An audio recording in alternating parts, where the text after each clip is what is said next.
Hey guys, I am DC, creator and host of Barside Jive, and welcome to my daily dose.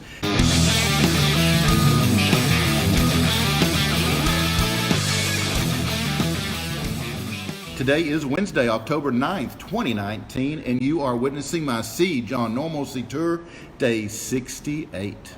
I am coming at you live, worldwide, and Dragon Street side in the city of Dallas. I'm in my new Wednesday evening home right here in the Design District, Dallas, Texas, and more about that later. Now, let's talk some rock and roll.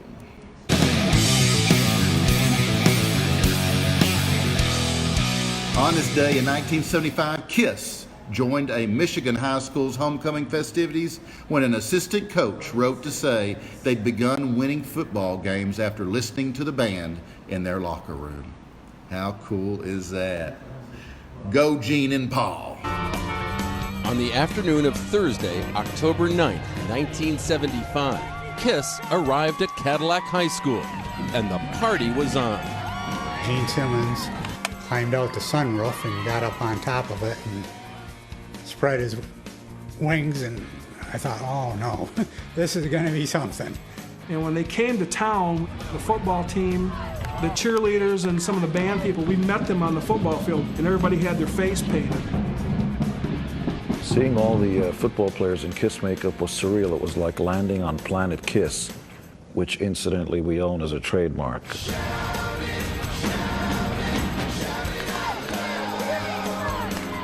Here they are with these 6-inch heels out here, running past patterns, catching the football. They're just smiling, having the time of their lives.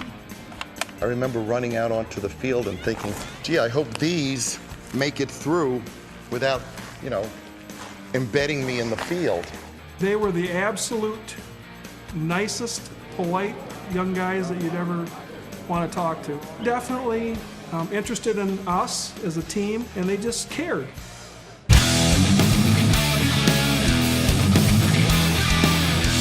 Today was also a signature date for future rock stars as John Lennon, 1940, John Entwistle, class of 1944, and Jackson Browne, class of 1948, were born, though it was over an 8-year span in the 1940s. Some good people were out there, guys.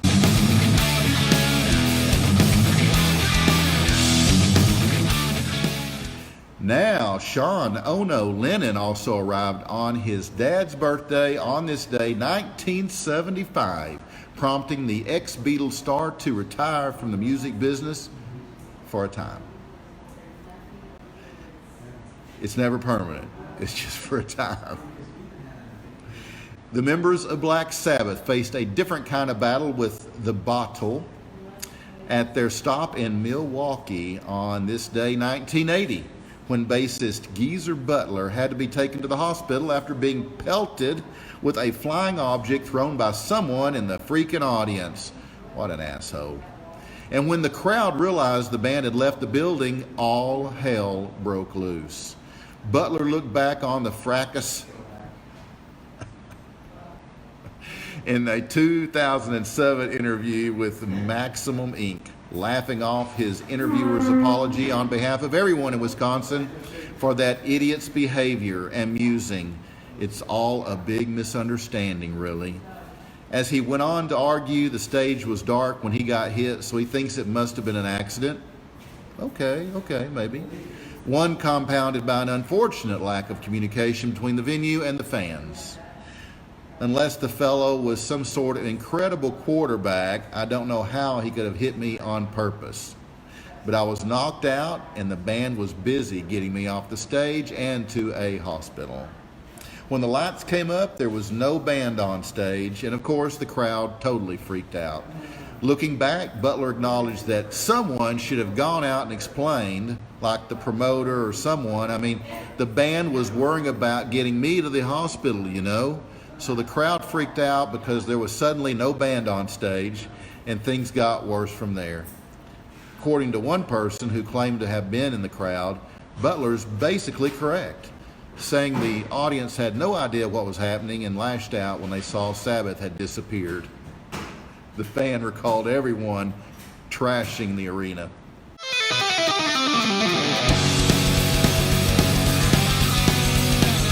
Okay, Judas Priests continue to modernize their sound, even if the title of the band's fifth album caused no small amount of confusion.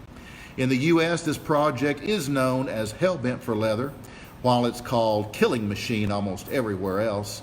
It was released on this day in 1978.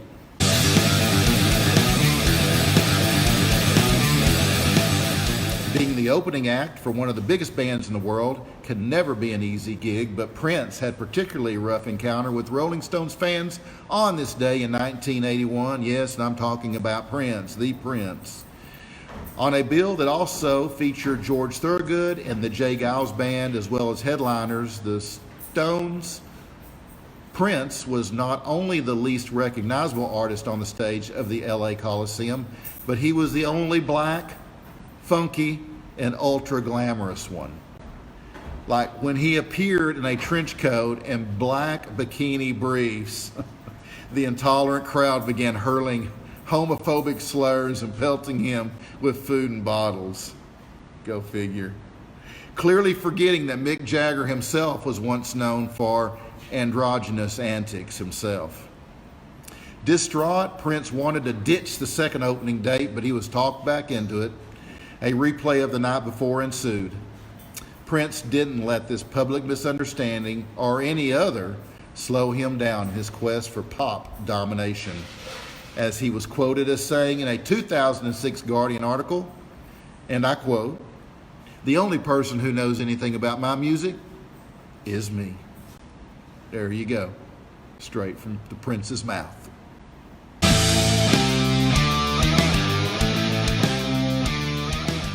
Strawberry Fields, a 2.5-acre section of Central Park in Manhattan, New York, dedicated to John Lennon, was officially opened on this day. The year was 1985, which would have been Lennon's 45th birthday. His widow, Yoko Ono, had donated more than $1 million towards the project and had conceived the idea. She attended the opening ceremony with her son, Sean, and mentioned earlier whose 10th birthday also fell on this day.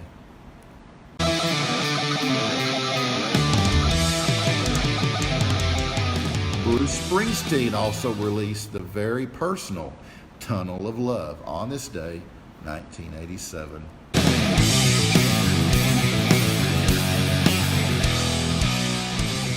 Meanwhile, on this day in 2008, Lennon's ex-bandmate Paul McCartney took on their hometown Liverpool McDonald's, like Ronald McDonald, when he found out that they had put up a portrait of the Fab Four. What's wrong with that? Well, McCartney, a famous vegetarian, hadn't endorsed their burgers, of course. It took a while, but managers finally removed the image. Oh well. That's rock and roll. And guys, that wraps my rock history lesson today.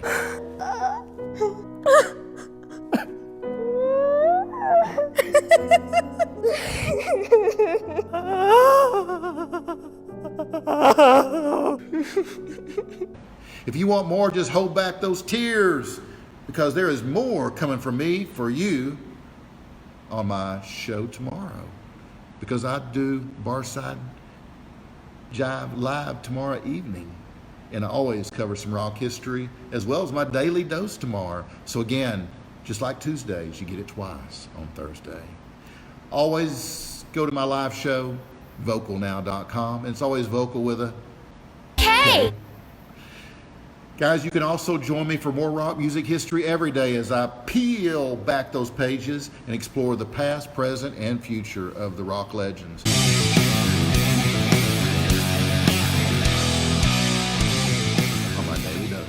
Of rock music. If you'd like to check out my archives, just go to my YouTube channel at youtube.com/Barside Jive Live and look for the Daily Dose playlist. And please show some love and click that big ass red subscribe button and subscribe for free. Limited time only. Also, I cover rock news and history during my weekly live Tuesdays and Thursday shows at the Vocal Media Studios, North Dallas, just like I will tomorrow night.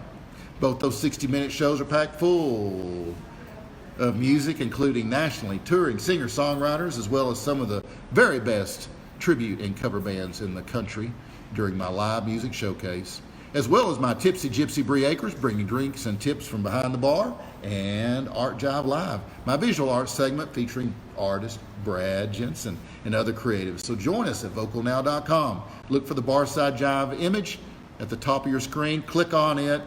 Come right into the show. Thanks in advance for your loves, likes, and shares, guys, and I do appreciate your comments.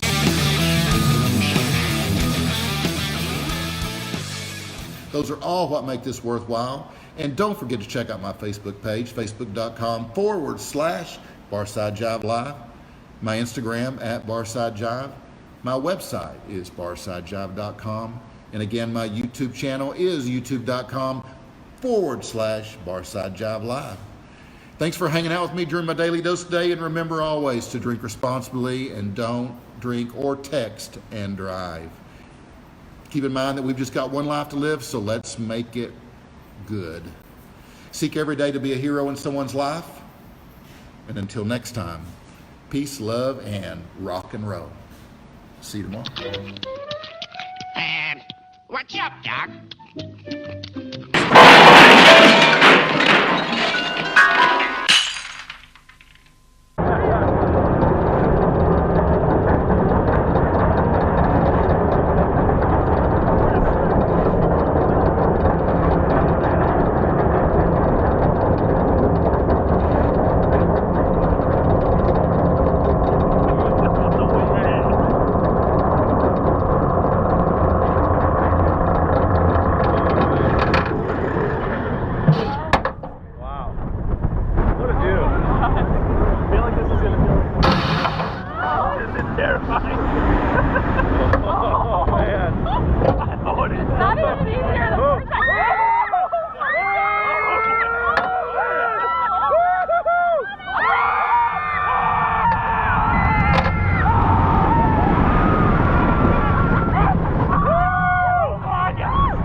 If you guys did experience some head, neck, or back tingles during this show and have an overwhelming sense of a deep, relaxing feeling, be advised that my content now does contain ASMR.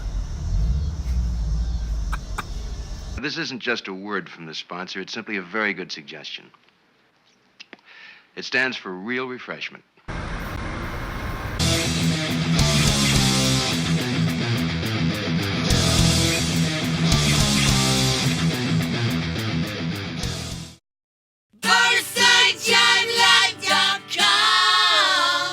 That's BarsideJiveLive.com.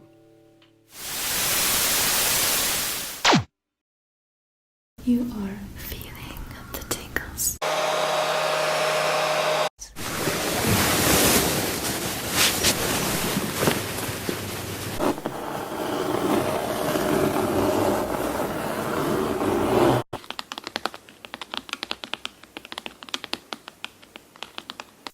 Calling these kinds of whispers inaudible whispers, inaudible whispers.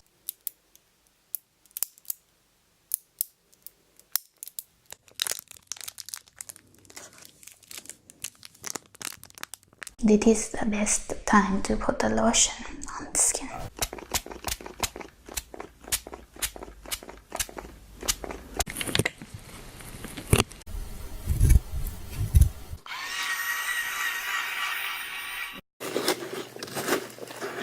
So juicy, your brains, most tasty brains I've ever